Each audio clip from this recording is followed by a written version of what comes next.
Hey, what's up, everybody? Welcome to today's show. It is Husband Takeover, Husband Fill In Day. And on today's show, I'm going to share with you just a couple suggestions on how we can care for one another in tough times. Let's go.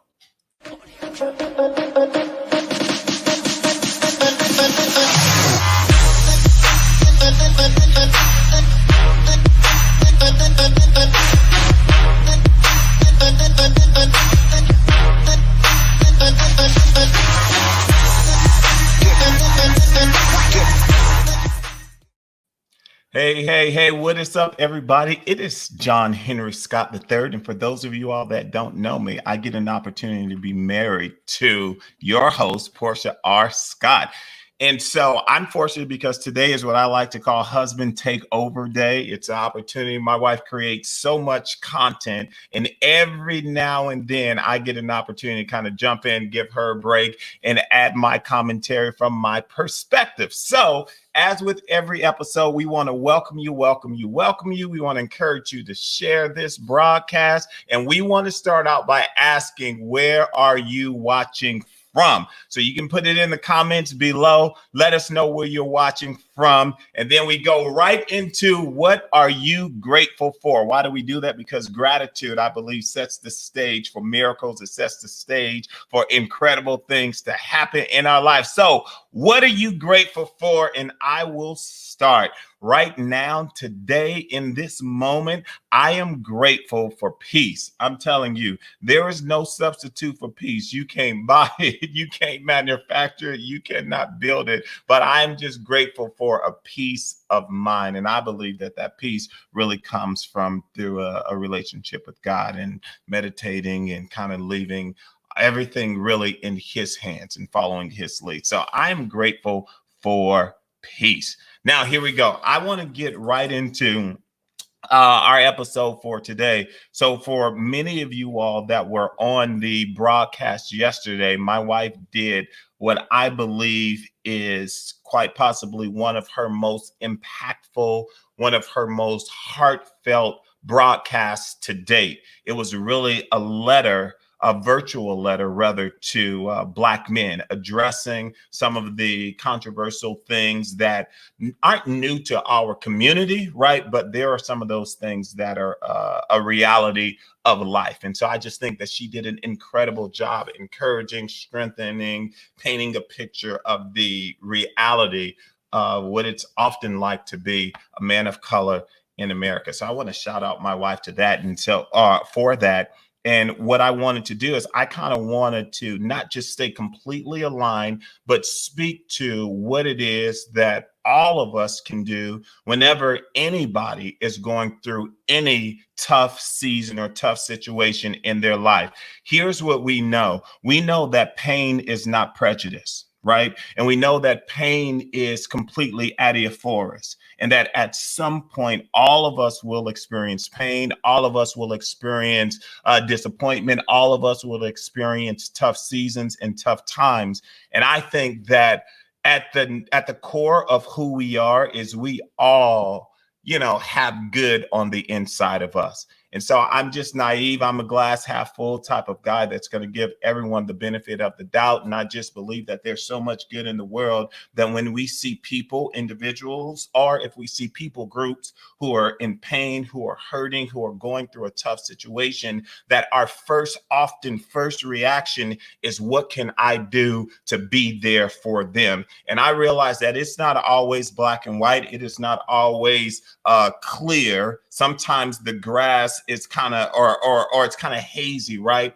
But if we can get to the point where at least I acknowledge that I want to do something, but then how do I actually show up to be part of the solution, or be part of easing the pain, be part of bringing comfort or helping to facilitate peace? I believe that that's a tremendous advantage that we all have. So I was thinking about that, and I'll start out with a story. Similar to what my wife talked about yesterday, is I was just heartbroken. I mean, I couldn't sleep thinking about Ahmaud Arbery, thinking about his family, thinking about some of the social injustices and frustrations that we live with on a daily basis. And so, although this happened and it's awful and horrible, to me, it was just a layer of many of the other micro insults and systematic things that just exist in our culture. And so my heart was just broken. I could hardly sleep. I was discouraged. I cried a little bit. I was concerned about my oldest son, concerned about my youngest son, concerned about my brothers and people who I know. It's just a frustrating space to be in. And then I got a call and I got a text from one of my brothers. And I'm telling you, he did not have to do that, but it was so encouraging and it was so strengthening. And he is of the he's not a black man, right? But I was just so moved in my soul at how he went out of his way to try to understand and to be concerned about me and to create space where I could just kind of exhale freely. And that is what's prompting my few things that I want to share, because I believe that that's how change happens. That's how we build bridges, is when we realize that if my brother is hurting, then I'm hurting. If my sister is hurting, then I'm hurting. It is worse when you are under intense pressure and dealing with a great deal of pain and you feel all alone. I believe that isolation amplifies pain. And so we all who are innately decent at our core have a responsibility that if we see someone hurting or someone in pain or someone in a tough situation, I believe that it is incumbent of us, especially those of us who are Jesus followers, to be like Jesus and to be there and to kneel down with them and to see what we can do to get involved in their situation. So the question then is, how do we do that? I've got a couple things that I'll suggest real quick, and then I'm going to step out. The first one is empathy. Empathy is the very first one. Why is empathy important? Empathy is important because when we're going through a tough situation, what matters so much is that we know that we are not alone, right? Empathy says, I'm here. It doesn't say I have all the answers. It doesn't say that I have the way out. I have the solution, that I'm going to fix everything. Empathy doesn't take on this Messiah complex, but empathy says, I don't know, but I'm here. And I'm telling you is that that is probably one of the greatest currencies that we can all have when we are going through a tough situation. Oftentimes what pain does is pain robs you of vocabulary. You may want to say something, but the pain can be so heavy that you don't necessarily know how to say what you need to say. But empathy says, I'm here to be an ear, a safe space where we can just talk. So empathy is one of the greatest things because it sends the message that I'm here. Another thing that often happens, right, is excuses, right? And excuses is something that we don't want to lean in towards, right? Excuses is this attitude where we try to justify, and it completely just obliterates any empathy that we have because it promotes selfishness.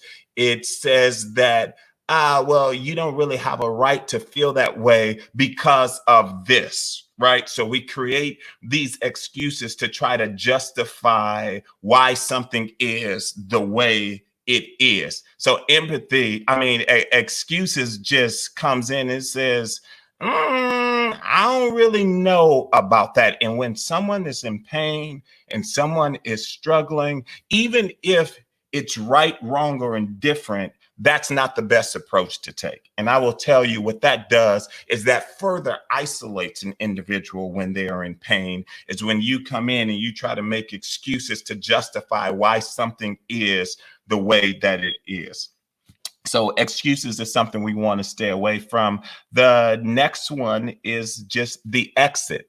The exit, right? The exit is when it's too messy, right? We've all been in some situations. I'll raise my hand. I've been there where it's like some situations I'm like, yo, I don't even know what to say. I don't know it's too much for me. So I'm just getting ready to bounce. So we don't get involved, right? We see people in pain. We see people going through a tough situation or a tough season, and we leave them there to figure it out on their own, right? And so that's the exit. We were like, yo, I know you hurting, but I'm out.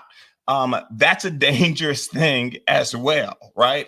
It's a tough situation to be in already when you're going through. But I think that sometimes what prompts this exit is that we tend to think that we have to have it figured out. We have to have the right words to say. We have to have a solution or a roadmap that's going to help you move out of this situation, right? So then if we don't have that, then we automatically don't even get involved, or we just hit the exit. That's a dangerous thing that we want to avoid. So we talked about empathy, we talked about excuses, we talked about the exit. This is quite possibly the most dangerous one. I call this executing.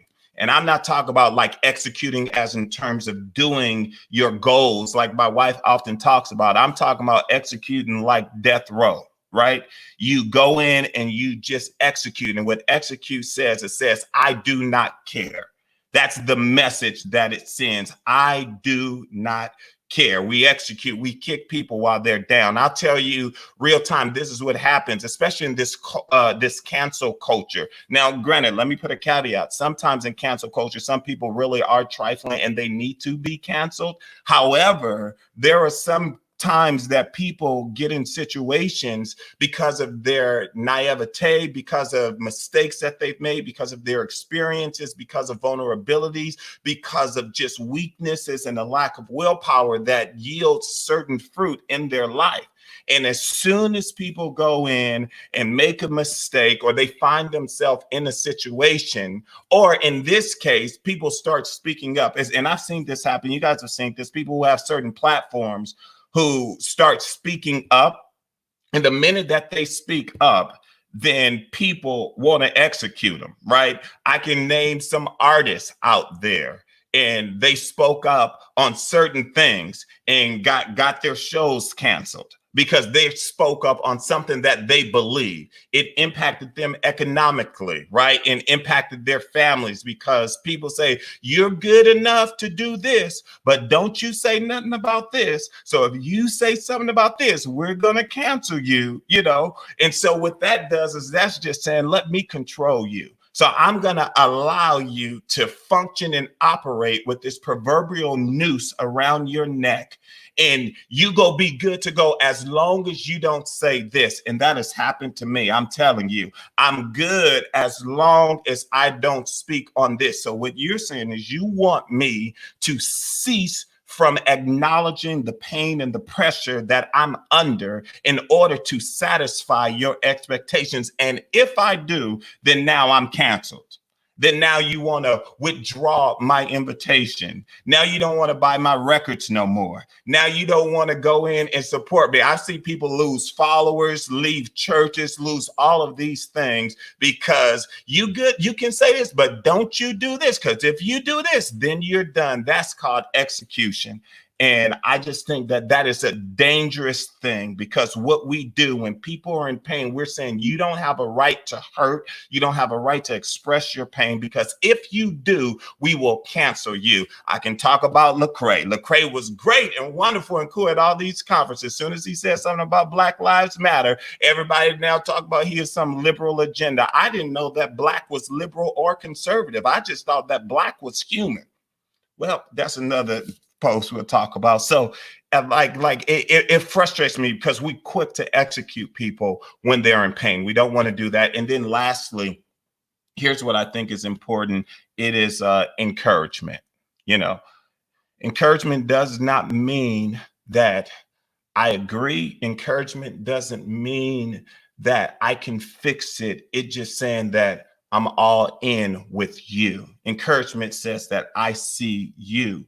And if you're hurting, then I'm hurting. If my brother is in pain, then I'm in pain. If my sister is in pain, then I'm in pain. So I'm going to do whatever it takes in order to encourage you.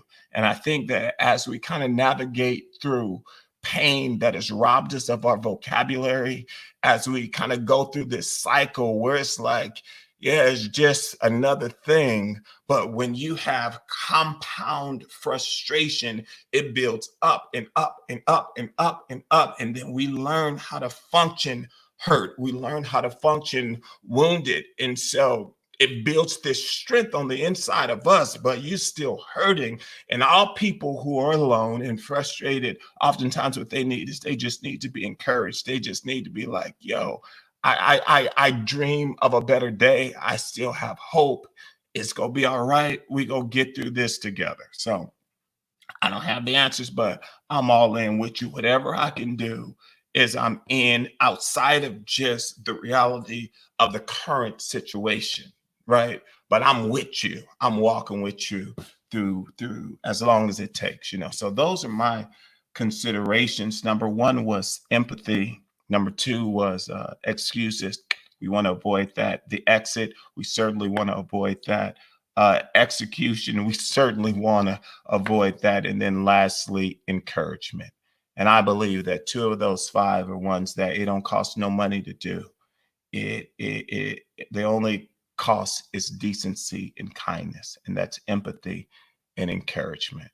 So as we kind of continue to live life and navigate through life, if you see someone hurting, be there for them. If you see someone in pain, don't let them be in pain alone. You know, I like to live by this mantra, and we've branded very well, WWJD for believers. What would Jesus do? But I think that we can supersize that and be more accurate and more effective, and remix it to WDJD. What did Jesus do? So what would Jesus do can often be subjective, right? But what did Jesus do is completely objective. We can look at the Gospels, we can see what he did and try to pattern our life and our approach to humanity and our approach to people by just saying, you know what did Jesus do? And try to live my life trying to do just that. So I want to thank my wife for letting me jump on her daily show. I want to thank my brother who's on the screen right now for loving me, for being there, for supporting, for empathy, for encouragement. It really been the inspiration behind this live today. So you guys have a great one. As always, I want to encourage you to text the word wake up to 31996. Again, that's wake up to 31996 so you can stay in the know with everything my wife and her media empire has going on. And then just to remember that we always like to end every broadcast with waking up is automatic, showing up is intentional. Today, I will show up. God bless. Peace out.